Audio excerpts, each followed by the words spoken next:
जय हिंद दोस्तों। SIR को लेकर पहले भी वीडियो में बना चुका हूं, लेकिन बहुत सारे लोगों का अलग अलग सवाल है। हालांकि मैं हर वीडियो में सारी चीजों को समझा चुका हूं, लेकिन फिर से एक बार आपको सारा कंफ्यूजन दूर कर दे रहा हूं। इस वीडियो को आप पूरा देखेंगे, वीडियो अगर नहीं भगाएंगे तो सारी चीजें आपको समझ में आ जाएगी। बहुत लोग क्या करते हैं कि पूरी वीडियो को नहीं देखते हैं, स्किप करके देखते हैं, इसीलिए सारी बात को समझ नहीं पाते हैं। आप पूरा वीडियो देख लेंगे तो आपके सारे सवालों का हल इसी वीडियो में मिल जाएगा। लोगों के 7-8 सवाल है जो बिल्कुल कॉमन है, जिसका जवाब मैं देने जा रहा हूं। पहला जो महत्वपूर्ण सवाल है जो लोग कर रहे हैं, उसमें क्या है कि बहुत लोग ये कह रहे हैं कि 2003 के वोटर लिस्ट में अगर माता पिता का नाम दर्ज है लेकिन माता पिता जीवित नहीं है, या फिर दादा दादी का नाम है वो जीवित नहीं है, तो फिर कैसे, क्या उनका नाम दे सकते हैं? क्या उनका क्रम संख्या भाग संख्या देने से वोटर लिस्ट से नाम नहीं कटेगा? तो आपको क्लियर बता दूं कि देखिए, आपके माता पिता जीवित हो नहीं हो, या फिर दादा दादी जिसका देना हो जीवित हो या नहीं हो, उससे कोई मतलब नहीं है। उनका नाम 2003 के वोटर लिस्ट में होना चाहिए।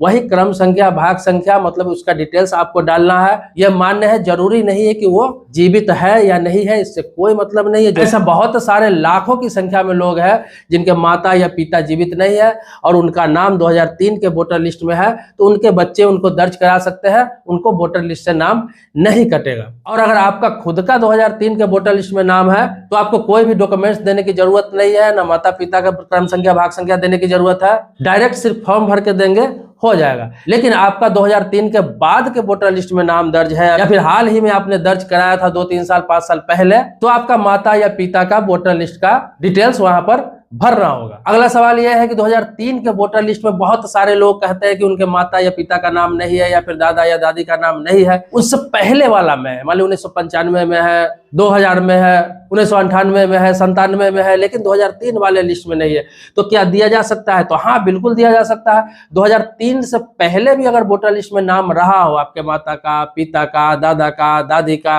आपके ब्लड रिलेशन में कोई भी आपका अभिभावक है उसका रहा हो, तो वो मान्य है, आप दे सकते हैं, आपका वोटर लिस्ट में नाम नहीं कटेगा। अगला सवाल यह है कि बहुत सारे लोग ये कहते हैं कि माता पिता का नाम भी है 2003 के वोटर लिस्ट में। दूसरा क्या है कि अगर उम्र ज्यादा है तो वो बोल रहे हैं कि मेरा भी नाम है वोटर लिस्ट में, लेकिन वोटर आई कार्ड मेरे पास नहीं है, ईपिक संख्या नहीं है, तो क्या ये रह सकता है नाम? कोई दिक्कत तो नहीं आएगी? तो आपको बता दूं, ये ऑप्शनल है। वोटर आई कार्ड आपके पास रहना जरूरी नहीं है, आपका नाम वोटर लिस्ट में होना चाहिए। 2003 से पहले होना चाहिए। अगर नहीं है तो माता या पिता का नाम होना चाहिए, दादा या दादी का नाम होना चाहिए, कोई आपके अभिभावक का नाम होना चाहिए, तो आप फॉर्म भर के दे सकते हैं, डिटेल्स भर के दे सकते हैं, कोई दिक्कत नहीं आएगी। वोटर आई कार्ड कंपल्सरी नहीं है, फॉर्म में लिखा हुआ है, ऑप्शनल लिखा हुआ है, आप दे भी सकते हैं, तो नहीं है तो वोटर आई कार्ड देना जरूरी नहीं है। आगे आपको बता दूं, जो व्यक्ति मृत हो चुका है उसका वोटर लिस्ट में नाम अगर 2003 में भी है, या फिर उसके बाद में भी है, या फिर उससे पहले भी रहा हो, लेकिन जो व्यक्ति एक्सपायर हो चुका है, इस दुनिया में नहीं है, तो उसका फॉर्म भर के देंगे आप। और ये BLO को पता चल जाता है या चुनाव आयोग के अधिकारी को पता चल जाता है,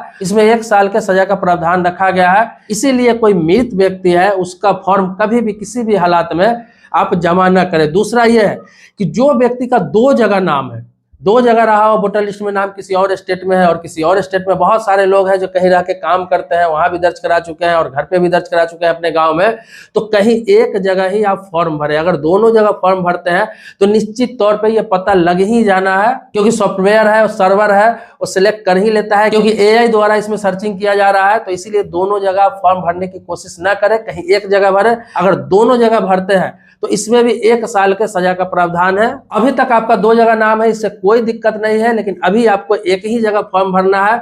अगर दोनों जगह फॉर्म भरते हैं तो आप मुसीबत में पढ़ सकते हैं। अगला सवाल लोग ये कर रहा है कि किसी के माता पिता का नाम 2003 वाले लिस्ट में कहीं और है, जैसे मान लिया जाए कि गांव में है, बिहार में है, बंगाल में है, यूपी में है, और वो व्यक्ति दिल्ली में बस गया हुआ है, मुंबई में बस गया हुआ है, फिर किसी दूसरे शहर में बसा हुआ है, और वही वोटर लिस्ट में उन्होंने नाम दर्ज करा लिया था, लेकिन उनके माता पिता का नाम किसी दूसरे विधानसभा क्षेत्र में है, किसी दूसरे स्टेट में, तो क्या वो दिया जा सकता है? तो बिल्कुल दिया जा सकता है। चुनाव आयोग ने बिल्कुल कहा है कि कहीं भी होना चाहिए, आपके माता पिता, दादा दादी, कहीं भी देश के किसी भी कोने में, किसी भी निर्वाचन क्षेत्र में उनका नाम है, तो आप उनका डिटेल्स लगा सकते हैं, डिटेल्स लिख सकते हैं, कोई दिक्कत नहीं है, फॉर्म भर के दे सकते हैं, कोई डॉक्यूमेंट्स देने की जरूरत नहीं है। ऐसा कोई कंपल्सरी नहीं है कि आपका जहां वोटर लिस्ट में नाम है वही आपका माता पिता का भी वोटर लिस्ट में 2003 में होना चाहिए। ऐसा कोई भी अनिवार्यता नहीं किया गया है, देश में कहीं भी होना चाहिए और इसको मान्य किया गया है।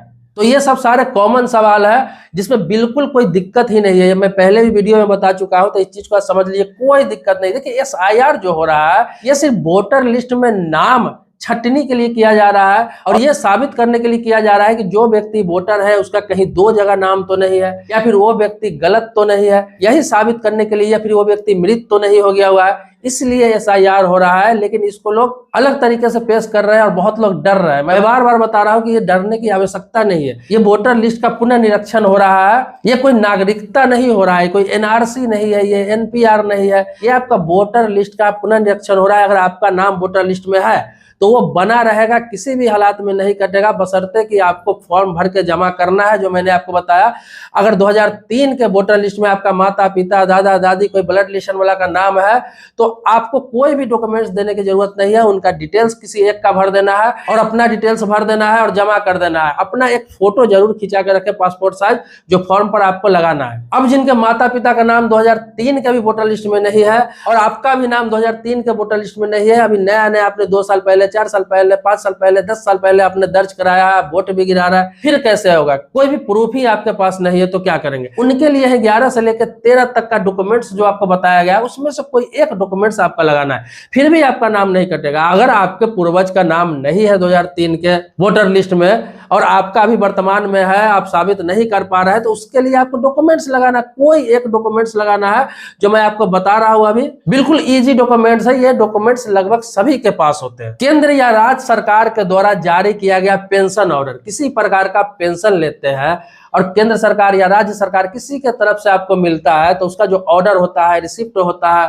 किसी प्रकार का कोई आपके पास डॉक्यूमेंट्स है उससे संबंधित, तो आप लगा सकते हैं कि आप पेंशनधारी है, वो मान्य है। इसके अलावा बर्थ सर्टिफिकेट हो गया, जिसे जन्म प्रमाण पत्र कहते हैं, पासपोर्ट हो गया, आपका पढ़ाई का सर्टिफिकेट हो गया जिसे एजुकेशनल सर्टिफिकेट कहते हैं, 10वीं का मार्कशीट हो सकता है, 10वीं का सर्टिफिकेट हो सकता है, आपका आवासीय प्रमाण पत्र होना चाहिए, परमानेंट रेजिडेंशियल सर्टिफिकेट जिसे बोलते हैं, तो आवासीय प्रमाण पत्र भी चलेगा।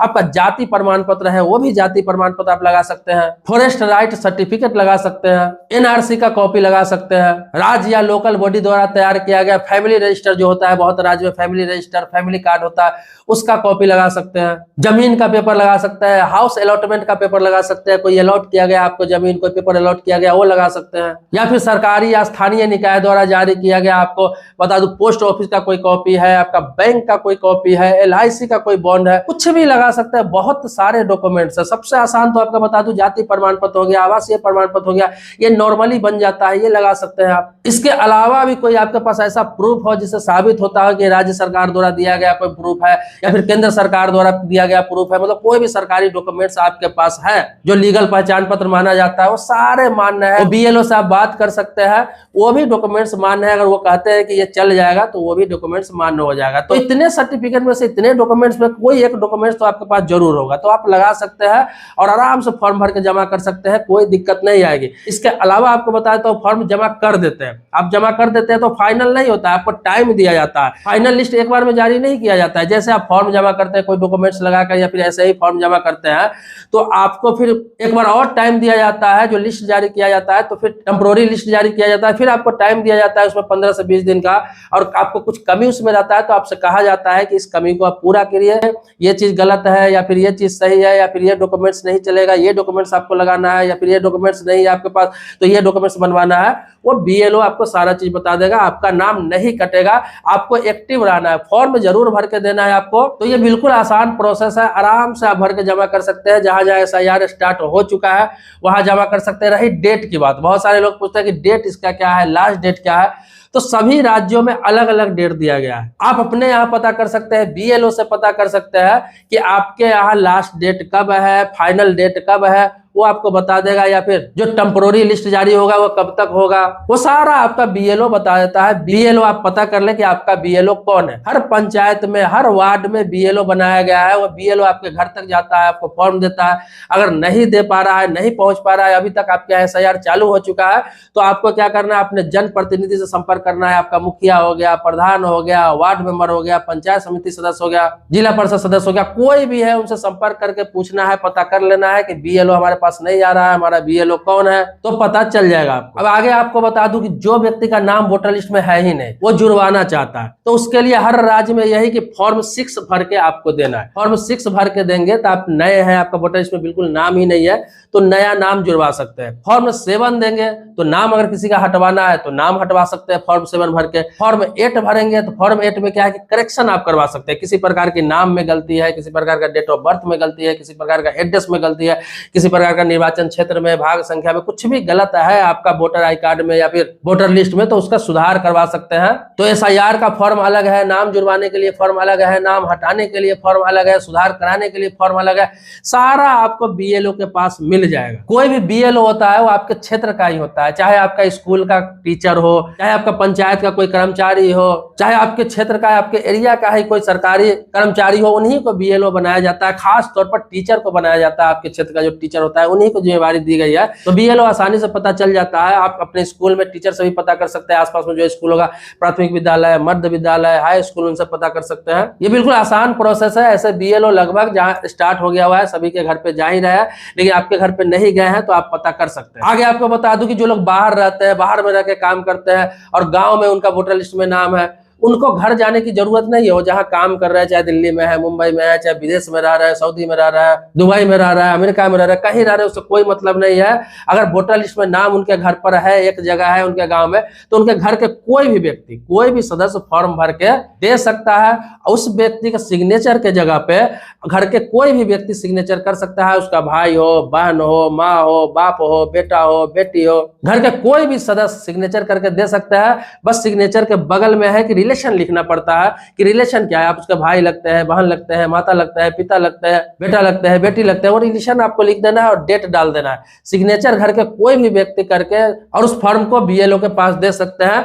नाम नहीं कटेगा, नाम उन्हीं का काटा जा रहा है। या तो फॉर्म लोग नहीं भर रहे हैं तो उनको मृत समझ के नाम काट दिया जाता है, या फिर जो व्यक्ति मृत है उनका ऑलरेडी नाम काटा जा रहा है, या जो व्यक्ति का 2 जगह नाम है उनका नाम काटा जा रहा है। ऐसे नॉर्मली किसी का भी नाम वोटर लिस्ट से नहीं काटा जा रहा है, इसलिए घबराने की जरूरत नहीं है, परेशान होने की जरूरत नहीं है। ये एक नॉर्मल प्रक्रिया है। वोटर लिस्ट का पुनर्निरीक्षण हो रहा है। इसमें यह नहीं है कि आपका नागरिकता साबित करना है, आपको ये बताना है कि आप भारत के नागरिक है या नहीं है। ऐसा कोई भी सरकार की तरफ से एडवाइजरी जारी नहीं किया गया है। ये चुनाव आयोग द्वारा कराया जा रहा है और ये सिर्फ और सिर्फ आपका वोटर लिस्ट का पुनर्निरीक्षण हो रहा है। बार बार मैं इस बात को इसलिए कर रहा हूं कि बहुत सारे लोग पैनिक हो रहे हैं, घबरा रहे हैं कि ये नहीं है, वो नहीं है। सारी बातें मैं इस वीडियो में बता दिया हूं। इससे पहले भी मैं जो वीडियो बनाया उसमें सारा डिटेल्स मैं दे चुका हूं।